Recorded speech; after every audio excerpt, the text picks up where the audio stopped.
The information provided in this podcast is for general purposes only. Individual legal situations vary greatly, and viewers needing individual legal advice should consult directly with an attorney. Eligible ATPE members may contact the ATPE Member Legal Services Department. Hello, and welcome to the ATPE Podcast, brought to you by the Association of Texas Professional Educators and covering the hottest topics on Texas educators' minds today. Hello, and welcome to the ATPE Podcast. I'm your host, David George, and today we're going to be discussing parental access to their child's education. And we're going to be doing this in general terms, but we're going to be talking about accessing everything from the classroom to the child's records. And we are excited to be joined today by ATPE staff attorney, Martha Mooring. Martha has been with ATPE for over 17 years and is a proud graduate of Texas Public Schools. I want to thank you so much for being here, Martha. Well, hello. I'm excited to be here today. I want to begin by discussing visiting and observing the classroom. And I want to do that because parents have the right to participate in their child's education. They have a lot of strong rights here in Texas. But there are some limitations to that, and I was hoping you could help us break down what those are. Sure, I'd be happy to do that. And you are absolutely correct. Parents have quite a few places where they can access their child's education. They can observe classrooms, for instance. I think that's a great place to start because I think that's a pretty common thing that most teachers are going to deal with during their careers is moms and dads, parents, guardians coming into the classroom. Sometimes they're not sure how to handle that situation. So generally where you start is, does the parent have a right to have access? And yes, they do have the ability to go into a classroom, but I don't know that I would call it a right, David. They have the ability to schedule and make arrangements to go in. And the reason you have to think about it's not really kind of a right to be in a classroom is because their rights are about their one student, right? A parent has rights regarding their student, but they're asking to enter a classroom full of children that are not their own children and that they don't necessarily have rights regarding those students. So that's why it's not quite as broad as, yes, I have a right to be in the classroom anytime. So most districts are going to allow parents to visit. And I think that's really important for our educators to understand is that it is going to be a rare circumstance that somebody's going to say, no, a parent can't come in. So I think the best way to look at it from the teacher's perspective is how are we going to deal with a parent wanting to come into the classroom? They're going to need to comply with all of the rules and regulations and security guidelines for all of our campuses, first of all. And oftentimes parents are going to need to schedule some kind of appointment or schedule a time that's convenient because, of course, teachers, as well as principals and administrators, we don't want parents in classrooms in the middle of testing or other kind of campus-wide activities because oftentimes they're wanting to come perhaps see something very specific about their student in that classroom. So we do encourage our educators that if they are getting approached by parents or a parent just shows up, obviously be professional, be courteous, make sure they have a badge, make sure they've checked in with security. If they haven't, get them back down so they can check in. It's going to be one of those things where the educator is not going to want to upset anybody, a parent in this case, but at the same time, they want to make sure that they're following all the guidelines that the district and the campus have put in place for security reasons. So it's one of those things where we say, you know what, talk to your administrator, make sure that the parents are appropriately checked in and doing it at a time that is convenient for the classroom. Well, what about, you mentioned being courteous, and the teacher does need to be courteous, but what if a parent is not courteous or they're disruptive or they don't follow the expectations that are outlined by the school? How does a teacher handle that? Um, Honestly, I think the best way to handle that is you are going to have to deal with that parent in the moment. Hopefully, they're not going to be so disruptive that other people are coming out of classrooms and looking around, but ultimately, the teacher is going to have to communicate to the administrator the problem that was had with the parent. So, for instance, let's say you have the parent that has come to your classroom several times unannounced, right? They do check in, but they haven't communicated with you at all about what time is a good time to come in. So they just show up. And this has happened once or twice, and you've communicated with my email with them. You've expressed to them that it's really important that they set up that time ahead of time because they never, there may be testing going on and other issues, and you want to make sure that they're able to come in and observe at an appropriate time. But if that's not happening, or if the parent is perhaps getting upset or irate, it is going to be in the educator's interest to communicate this to their administration and to ask for assistance from their administration in helping get these appointment times set up, because these are situations where the parent is going to need to be addressed by administration. Because remember, the teacher, the educator in the classroom is not necessarily going to be able to say, stop, exit, you must leave. They've got to look to their administrator to be the person that is going to be assisting in making sure that the parents understand that these guidelines and protocols are in place for everyone's safety and also for convenience, of the convenience for the parent and the teacher and the students. These things are in place because we're trying to make it doable for everyone. And so oftentimes when we have educators that are having problems with parents, it's just really important that they have clear communication with their administration about what the issue is and also how they are hoping the administrator will be able to assist them. Perhaps it's by having a conversation with the parent themselves about what the expectations are. However, I want to end that with this. If the parent really is not doing things appropriately, they're not coming in and checking in, they're, kind of sneaking in through the back door with another person, these kinds of things, or they're showing up at many times that it's just unexpected, your administrator is going to have the ability and the discretion to say to a parent, we're sorry, but you're not following our protocols, our safety requirements. And until you're able to do that, we're not going to allow you to make these appointments to come back. So administrators have some power to say, because as I said at the beginning, they don't have an absolute right as a parent to be there. They've got to follow the rules. So it's just important that our educators are expressing themselves professionally with the parent and communicating to their administrator what kind of assistance they need in dealing with the parent. So outside of just parents, what about, say, a step parent or a grandparent, something like that? What kind of access did they have legally to the classroom?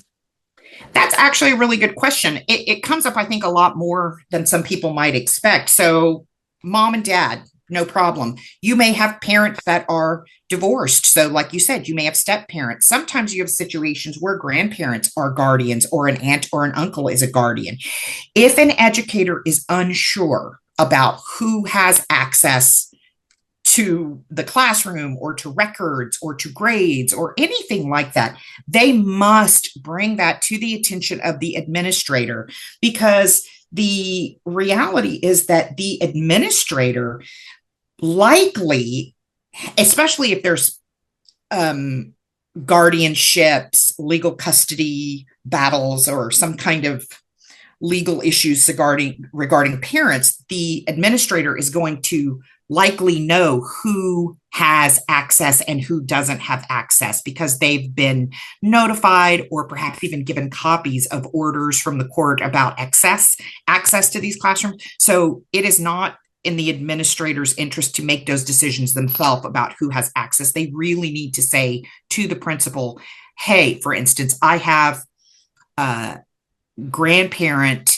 who is wanting to make an appointment to come and observe Bobby in the classroom, I've never had any communications with this grandparent before, so I'm unsure how to handle that.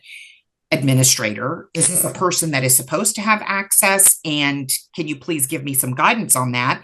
And if it is somebody that is not supposed to have access, then certainly asking administration how they should approach or how that's going to be communicated to this grandparent. Hopefully it will be communicated through the administrator.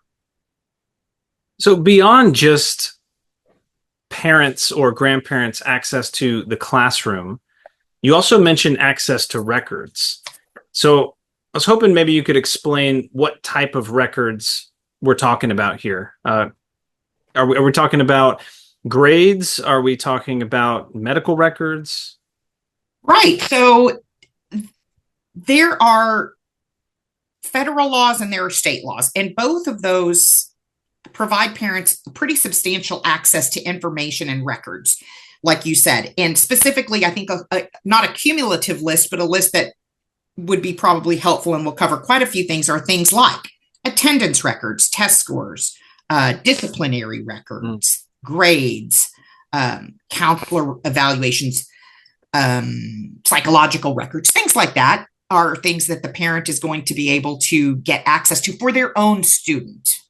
Remember, we're not talking about any student. We're talking about their student or a student that a guardian has rights to.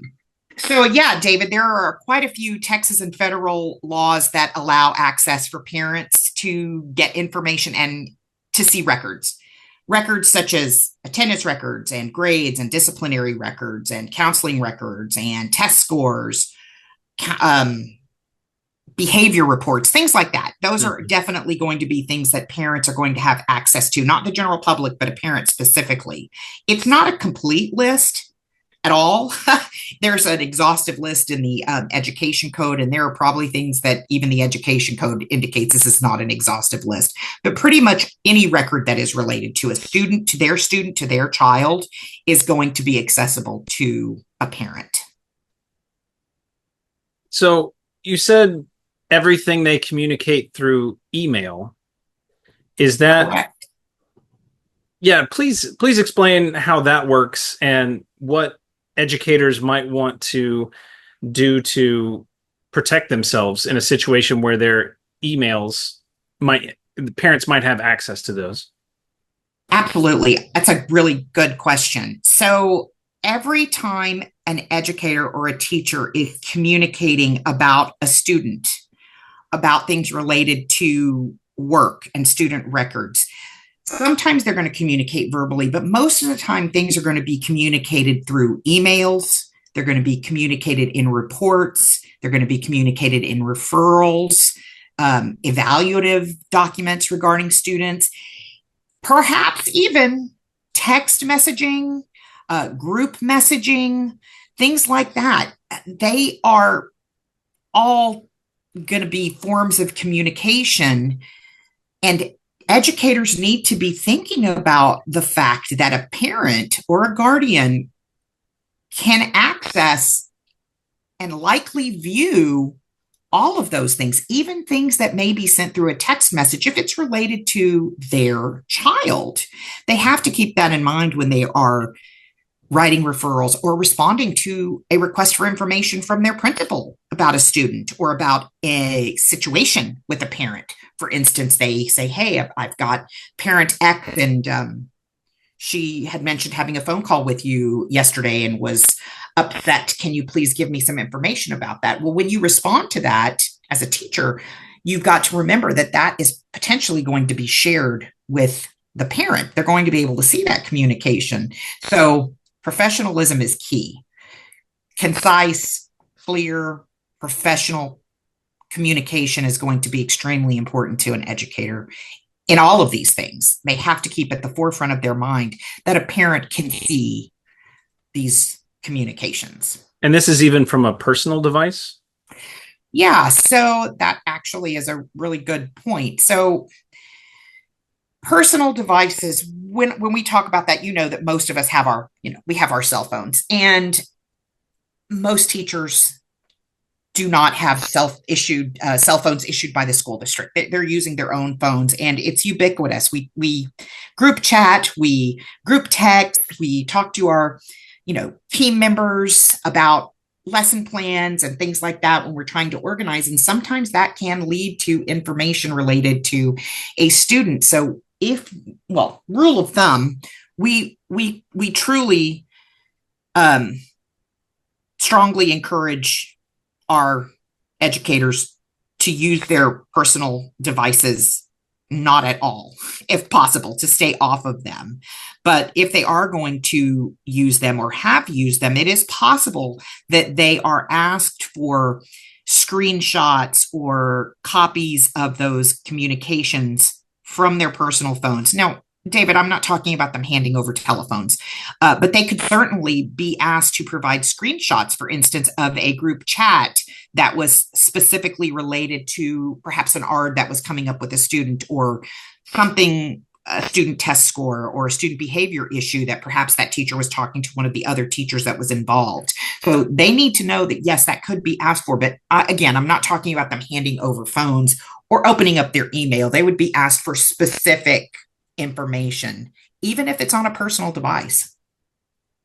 So in that case, you really want to be careful what you're texting or what you're emailing as an educator when you're discussing someone's child, one of your students.